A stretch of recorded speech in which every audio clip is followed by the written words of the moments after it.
வணக்கம். திசைகளின் 10 மணி செய்திகள். போலீசாரின் அதிரடி தாக்குதலில் 3 கொள்ளையர்கள் சுட்டு கொல்லப்பட்டனர். கார்களை திருடுவது, கொள்ளையடிப்பது முதலிய குற்றச்செயல்களில் தீவிரமாக ஈடுபட்டு வந்த 3 கொள்ளையர்கள் போலீசாரின் அதிரடி தாக்குதலில் சுட்டுக் கொல்லப்பட்டனர். இந்த தாக்குதல் சம்பவம் இன்று சனிக்கிழமை அதிகாலையில் ஸ்லாங்கூர் ரவாங் பர்சியாரான் கோத்த எமரல் என்ற இடத்தில் நிகழ்ந்தது. இக்கும்பலைச் சேர்ந்தவர்கள் தாங்கள் நடத்தும் கொள்ளைகளுக்கு வாடகை கார்களை இரவலாக பெற்று அவற்றுக்கு போலி எண் பட்டையை பொருத்தி இக்கொள்ளைகளில் ஈடுபட்டு வந்துள்ளனர் என்பது பூர்வாங்க விசாரணையில் தெரிய வந்துள்ளது என்று புக்கிட் அமான் போலீஸ் தலைமையகத்தின் குற்றப்புலனாய்வுத்துறை இயக்குநர் டத்துஸ்ரீ முகமது ஷுஹைலி முகமது ஜைன் தெரிவித்தார். இக்கும்பல் வழக்கம் போல் தங்களின் வாடகை காரில் போலி எண் பட்டையை பொருத்தி இன்று அதிகாலையில் கொள்ளையடிக்க முற்பட்டதாக அவர் குறிப்பிட்டார்.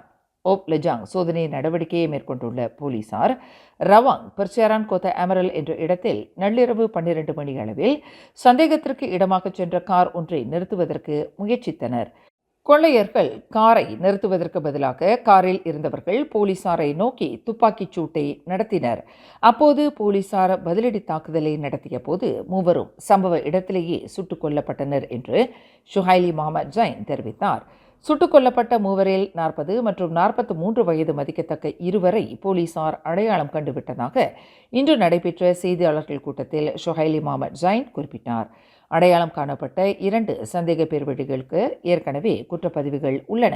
மேலும் ஒருவரை தொடர்ந்து அடையாளம் காணும் முயற்சியில் போலீசார் ஈடுபட்டுள்ளதாக அவர் மேலும் கூறினார். முஸ்லிம்கள் பெரும்பான்மையினரை கொண்ட பகுதிகளில் மதுபானம் விற்பனை செய்வதற்கு விதிக்கப்படும் தடையை ஈப்போ மாநகர் மன்றம் விரிவுபடுத்துவது குறித்து பரிசீலனை செய்து வருகிறது. பேரா மாநிலத்தில் மஞ்சோயில் கடந்த 2021ஆம் ஆண்டு முதல் மதுபான விற்பனைக்கு தடை விதிக்கப்பட்டுள்ளது. அதேபோல் முஸ்லிம்கள் பெரும்பான்மையினராக வசிக்கின்ற பகுதிகளில் மதுபான விற்பனையை தடை செய்வதற்கான கொள்கையை அமல்படுத்துமாறு கேட்டுக்கொள்ளப்படுமானால் அப்பகுதிகளில் மதுபான விற்பனைக்கு தடை விதிக்கப்படும் என்று ஈப்போ மாநகர் மன்ற தலைவர் டத்தோ பண்டார் டத்தோ ருமைசி பஹரைன் தெரிவித்தார். கோரிக்கை விடுக்கப்படுகின்ற பகுதிகளில் மதுபான விற்பனைக்கு தடை விதிக்கும் கொள்கை குறித்து ஏற்கனவே ஈப்போ மாநகர் மன்ற அளவில் முடிவு செய்யப்பட்டு விட்டதையும் அந்த கொள்கை நடைமுறையில் இருப்பதையும் டத்தோ ருமைசி சுட்டிக்காட்டினார். குற்றம் நடந்திருப்பதாக சந்தேகிக்கப்பட்டால் ஒரு நபரின் கைபேசியை போலீஸ் துறை அபகரிக்க முடியும் என்று போலீஸ் படை தலைவர் தன்ஸ்ரீ ரசருடீன் ஹுசேன் கூறியிருப்பது தொடர்பில் அது குறித்து ஐஜிபி தெளிவுபடுத்த வேண்டும் என்று மலேசிய மனித உரிமை ஆணையமான சுஹாகாம் கேட்டுக்கொண்டுள்ளது. ஐஜிபியின் இந்த அறிவிப்பு கவலையை அளிக்கிறது என்று சுஹாகாம் கூறுகிறது. சாலை தடுப்பு சோதனைகளில் போலீசாரால் பரிசோதனைக்கு ஆளாகும் ஒரு வாகனமோட்டியின் கைபேசியை போலீசார் தன்னிச்சையாக பறிமுதல் செய்து சோதனை செய்வதை ஒருபோதும் அனுமதிக்க முடியாது என்று அந்த ஆணையம் கூறுகிறது. குறிப்பாக போலீஸ் துறையினரால் தடுக்கப்பட்டாலோ விசாரிக்கப்பட்டாலோ அல்லது கைது செய்யப்பட்டாலோ பொதுமக்கள் தங்களுக்கான அடிப்படை உரிமைகள் குறித்த விழிப்புணர்வை கொண்டிருக்க வேண்டும் என்பதே சுஹாகாமின் வாதமாகும். இந்நிலையில் ஒருவரின் கைபேசியை பறிப்பதும் அதனை சோதனையிடுவதும் எத்தகைய சூழலில் மட்டுமே முடியும் என்பதை பொதுமக்களுக்கு போலீஸ் படை தலைவர் தெளிவுபடுத்த வேண்டும் என்று சுஹாகாம் கேட்டுக்கொண்டுள்ளது. அண்மையில் கத்தாரில் நடைபெற்ற ஆசிய சிலம்ப போட்டியில் தங்கம் வென்று மலேசியாவிற்கும் பினாங்கு மாநிலத்திற்கும் பெருமை சேர்த்த பினாங்கைச் சேர்ந்த வீரர் வீராங்கனைகளை உள்ளடக்கிய 6 பேரின் மகத்தான சாதனையை போற்றும் வகையில் பினாங்கு இந்து அறப்பணி வாரியம் பாராட்டு நிகழ்வை ஏற்பாடு செய்தது. உலக அரங்கில் இந்தியர்களின் பாரம்பரிய தற்காப்பு கலையான சிலம்பத்தை பாதுகாப்பதற்கும் ஊக்குவிப்பதற்கும் அக்கலையில் தங்களை அர்ப்பணித்துக் கொண்டு தங்களின் தனித்துவமான திறமையை வெளிப்படுத்தி சிலம்ப விளையாட்டிற்கு பெருமை சேர்த்த அந்த 6 வீரர்களின் கடும் உழைப்பை அங்கீகரிக்கும் வகையில் பினாங்கு இந்து அறப்பணி வாரியத்தின் தலைவர் RSN ராயர் மற்றும் துணைத் தலைவர் செனட்டர் டாக்டர் லிங்கேஸ்வரன் ஆகியோர் தலைமையில் இந்த பாராட்டு விழா முன்னெடுக்கப்பட்டது. சிலம்ப போட்டியில் 12 தங்கங்களை குவித்த பிரகாஷ், சச்வீனா, லீனா ஸ்ரீ, கவித்ரா, டர்னிஷா மற்றும் ரனிஷா ஆகிய 6 வீரர்களுக்கு பினாங்கு இந்து அறப்பணி வாரியம் சார்பில் ரொக்கத்தொகையும் நற்சான்றிதழையும் வழங்கி ராயரும் லிங்கேஸ்வரனும் அறங்காவலர் டத்தோ ஜே தினகரனும் சிறப்பு செய்தனர். 6 வீரர்களின் கடின உழைப்பு மற்றும் அவர்களின் மகத்தான வெற்றிக்கு தங்கள் பாராட்டுக்களையும் வாழ்த்துக்களையும் தெரிவித்துக் கொள்வதாக ராயரும் டாக்டர் லிங்கேஸ்வரனும் குறிப்பிட்டனர். கலாச்சாரம் மற்றும் விளையாட்டுத் துறைகளில் சிறந்து விளங்கும் திறமையாளர்களுக்கு பினாங்கு இந்து அறப்பணி வாரியம் உரிய அங்கீகாரத்தையும் ஆதரவையும் தொடர்ந்து வழங்கி வரும் என்பதற்கு இந்த பாராட்டு விழா ஒரு சான்றாகும் என்று ராயரும் டாக்டர் லிங்கேஸ்வரனும் தங்கள் உரையில் தெரிவித்தனர். இந்நிகழ்வில் 6 வீரர்களும் தங்கள் குடும்ப உறுப்பினர்களுடன் கலந்து கொண்டு தங்களுக்கான வெகுமதியையும் நற்சான்றிதழையும் பெற்றுக்கொண்டனர். வரும் சீன புத்தாண்டின் போது சாலைகளை பயன்படுத்துவதற்கு சரக்கு வாகனங்களுக்கு 4 நாள் தடை விதிக்கப்பட்டுள்ளது.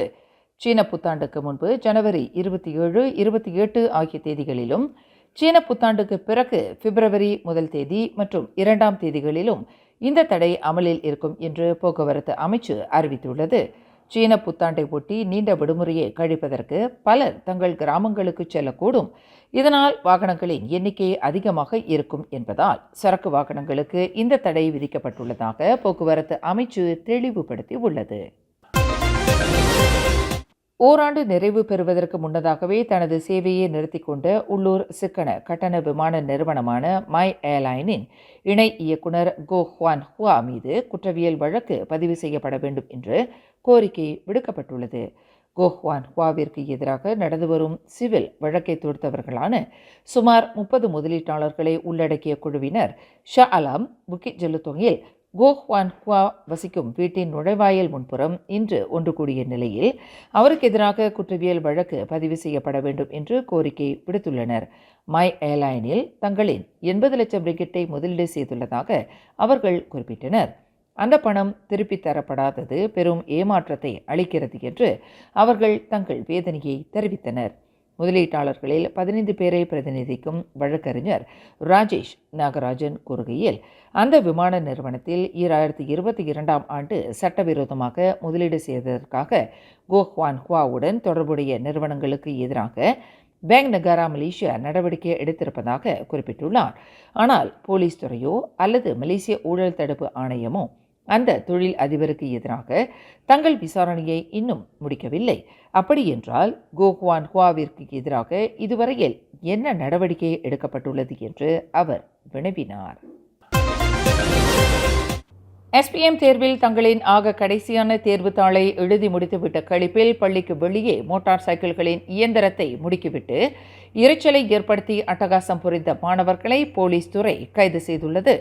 திரங்கானு மாராங் தாமான் ரெக்ரியாசி புலாக்கு காபுவில் நேற்று முன்தினம் நடந்த இச்சம்பவம் தொடர்பாக போலீசார் மேற்கொண்ட தீவிர தேடுதல் வேட்டையில் சம்பந்தப்பட்ட 59 மாணவர்கள் கைது செய்யப்பட்டனர். எனினும் அந்த மாணவர்கள் மீது எந்தவொரு நடவடிக்கையும் எடுக்கப்படவில்லை. மாறாக அவர்களை சிறப்பு தொழுகையில் ஈடுபடச் செய்து நல்லுரை வழங்கப்பட்டதாக மாராங் மாவட்ட போலீஸ் தலைவர் முகமது சொவினான் ரெட்ஸ்வான் தெரிவித்தார். சபாவில் கோழி விலை கிலோவிற்கு 16 ரிங்கெட் 50 காசு வரை விலை உயர்த்தப்பட்டுள்ளதாக கூறப்படுவதை உள்நாட்டு வாணிபம் மற்றும் வாழ்க்கை செலவின அமைச்சு மறுத்துள்ளது. நாடாளுமன்ற உறுப்பினர் ஒருவர் கூறியுள்ள அந்த குற்றச்சாட்டில் அடிப்படை இல்லை என்று அதன் துணை அமைச்சர் ஃபுசியா சாலே தெரிவித்தார். இது தொடர்பாக சபாவில் 142 வர்த்தக தளங்களில் அமைச்சின் அமலாக்க அதிகாரிகள் மேற்கொண்ட சோதனையில் அந்த கூடியபட்ச விலையை காண முடியவில்லை என்று துணை அமைச்சர் தெளிவுபடுத்தினார். புத்தாண்டு கொண்டாட்டத்தின் முதல் நாள் சுபாங் ஜோயா பண்டார் சன்வேயில் நடந்த பிங்க் ஃபிஷ் புத்தாண்டு வரவேற்பு நிகழ்வின் போது 4 உயிர் இழந்ததற்கு போதை மருந்தே மூல காரணமாகும் என்று உறுதிப்படுத்தப்பட்டுள்ளது. 4 இரத்தத்திலும் நச்சுத்தன்மையிலான போதைப்பொருள் கலந்திருப்பதை ரசாயன இலாக்காவின் நச்சுயியல் பகுப்பாய்வின் மூலம் உறுதி செய்யப்பட்டுள்ளதாக சுபாங் ஜோயா மாவட்ட போலீஸ் தலைவர் ACP 1 அஸ்லான் 1 மமத் தெரிவித்தார். ரசாயன இலாக்கா வழங்கிய அறிக்கையை அடிப்படையாக கொண்டு முழு அறிக்கையை பெறுவதற்கு மலாயா பல்கலைக்கழக மருத்துவமனைக்கு பரிந்துரைக்கப்பட்டுள்ளதாக அவர் குறிப்பிட்டார். 4 மரணம் தொடர்பில் நிகழ்ச்சி படைப்பாளர் உட்பட 52 பேரிடம் வாக்குமூலம் பதிவு செய்யப்பட்டதையும் ACP 1 அஸ்லான் சுட்டிக்காட்டினார். கடந்த புதன்கிழமை மலாக்கா புலா உண்டான் கடற்பகுதியில் காணாமல் போன 2 மீனவர்களை தேடும் பணி 1372 கிலோமீட்டர் சதுர அடி பரப்பளவில் விரிவுபடுத்தப்பட்டுள்ளதாக மலேசிய கடல்சார் போலீசார் தெரிவித்தனர்.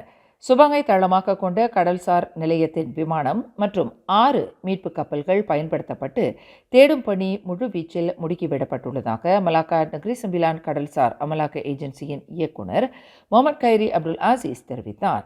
எனினும் அந்த 2 மீனவர்களும் இந்தோனேஷிய கடற்பகுதிக்கு அடித்துச் செல்லப்பட்டிருக்கக்கூடும் என்று சந்தேகிக்கப்படுகிறது. திரங்கானு கமாமான் படாங் அஸ்தாகா சுக்காய் உழவர் சந்தையில் மாற்றுத்திறனாளி ஒருவர் கண்மூடித்தனமாக தாக்கப்பட்ட சம்பவம் தொடர்பில் விசாரணைக்கு உதவும் வகையில் 3 ஆடவர்களை போலீசார் கைது செய்துள்ளனர்.